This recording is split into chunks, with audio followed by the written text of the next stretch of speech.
The night he stopped screaming, the guards thought it was progress. Inside Rikers Island, silence could mean recovery, or something far worse. If stories like this fascinate you, hit subscribe, because this one only gets darker. They called him Marcus Reed. 27 years old, arrested for a petty parole violation. By New York standards, his case was routine, just another name added to the island's endless roster. But Marcus carried something most couldn't see, a mind fraying at the edges, a quiet storm of paranoia, anxiety, and sleepless nights that had followed him since he was a teenager. Rikers wasn't built for men like him. The air smelled of bleach and sweat, the fluorescent lights never dimmed, and the noise, the constant clanging of doors and shouting of guards, was enough to fracture even the strongest mind. For Marcus, every echo became a whisper, every stare a threat. He'd been placed in a mental observation cell after a fight in the chow hall. The guards said he swung first. Other inmates said he'd been mocked for talking to himself. The truth was blurry, buried under paperwork and indifference. Inside that narrow cell, Marcus scratched words into the paint, "Still here." Over and over again. The Rikers staff was short-handed, the mental health unit understaffed. A single clinician was responsible for nearly 70 men. Appointments were 10 minutes long, if they happened at all. So when Marcus stopped showing up for meds, no one noticed for 3 days. When he stopped eating, it was written off as protest. A nurse later recalled how his eyes had gone hollow, how he whispered about hearing voices through the vents. She'd reported it to a supervisor. The supervisor had shrugged. "He's manipulating you," she said. "They all do." That was the thing about Rikers. Neglect wasn't just a failure, it was a culture. Men like Marcus weren't seen as patients. They were problems to contain. By the end of that week, the cell block smelled of despair and disinfectant. Inmates banged on their doors, shouting that Marcus hadn't moved in hours. The guards told them to mind their business. When they finally opened his door, Marcus was sitting perfectly still on the edge of his bunk, eyes fixed on nothing, his hands trembling slightly, as if he'd seen something the rest of the world refused to see. An officer radioed for medical, his voice flat, practiced. Another wrote down the time, 11:46 p.m. And as the sirens wailed faintly from across the compound, one inmate whispered through the bars, "They finally broke him." Outside the observation window, a new inmate was being escorted down the corridor, shackled and wide-eyed. The guard guiding him muttered, "Welcome to Rikers." The hallway lights flickered once, then steadied. Somewhere down the tier, a scream echoed, sharp, human, and ignored. The paperwork said psych evaluation pending. But at Rikers, paperwork had a way of disappearing, especially when it spoke too loudly. After Marcus Reed was taken from his cell, the story fractured. Some inmates claimed he'd been moved to Bellevue Hospital for psychiatric treatment. Others whispered that he never made it past the island's east gate. What no one could prove was what happened in the 12 hours between his removal and the next morning's shift change. Officially, Marcus didn't exist in the system that night. His name vanished from the unit roster. His medical chart was under review. The only thing that remained was the writing on his wall, those 2 words, "Still here." Inside Rikers, that phrase became something of a ghost story. The men in solitary said you could still hear it whispered through the vents after lights out.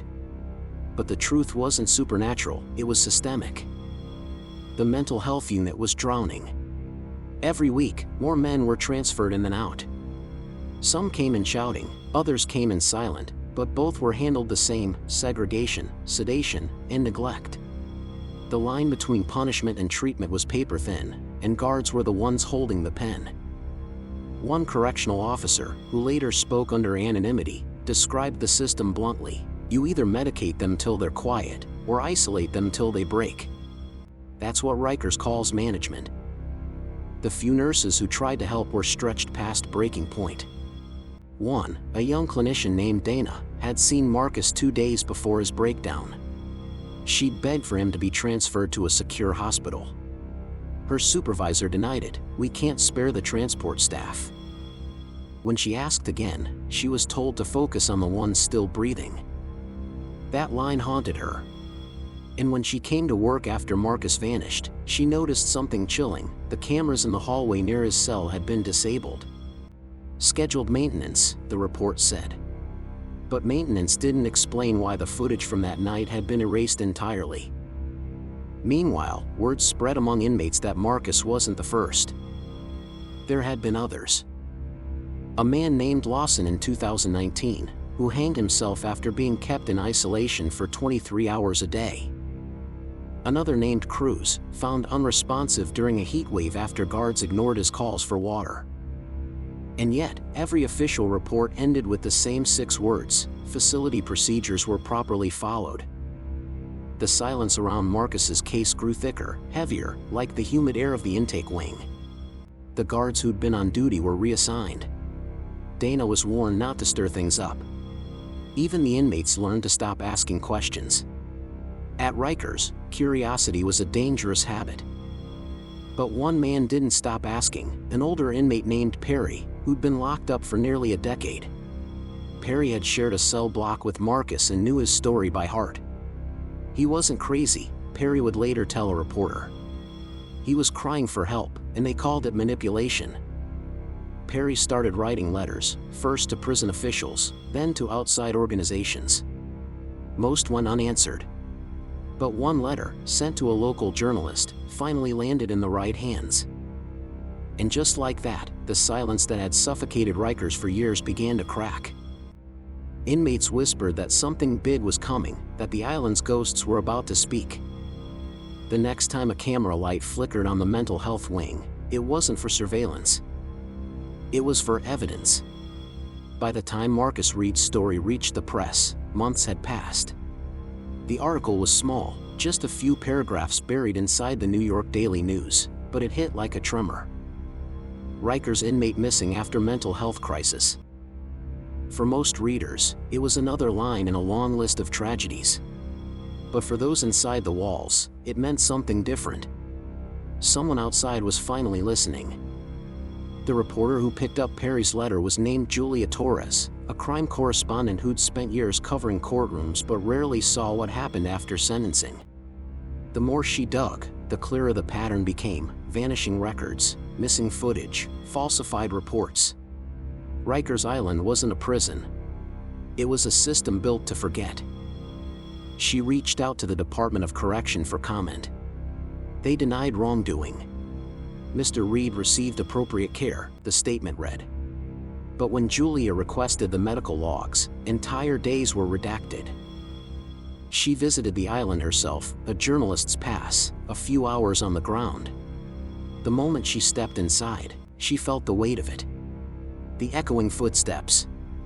The smell of steel and sweat. The guard's eyes, trained to watch but never to see. An inmate cleaning the hallway looked up and whispered, "Don't believe what they write down here.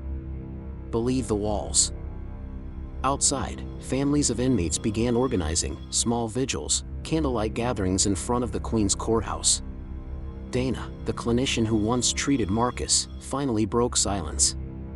She spoke about being ignored, about warnings dismissed, about what it meant to treat men by locking them away from sound and sunlight. Her testimony sparked hearings. Lawmakers demanded reforms. The mayor's office promised a full review. But inside Rikers, nothing changed overnight.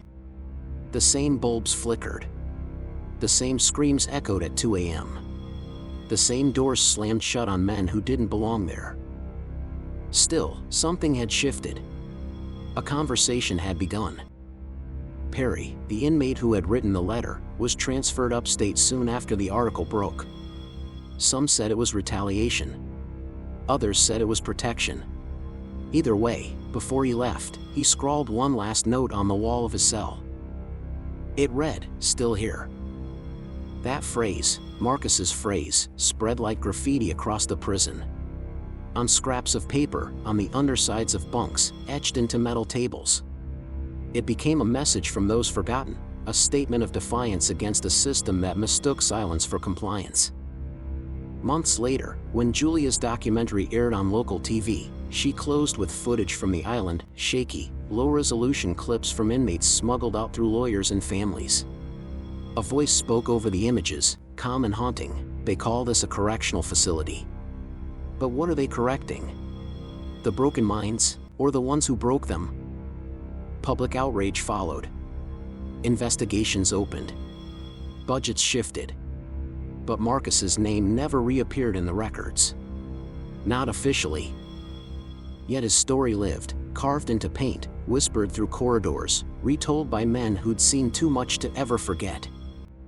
Rikers Island kept its silence, but for the first time, the world refused to. Because sometimes, the loudest sound in a place built on neglect isn't the chains or the slamming doors.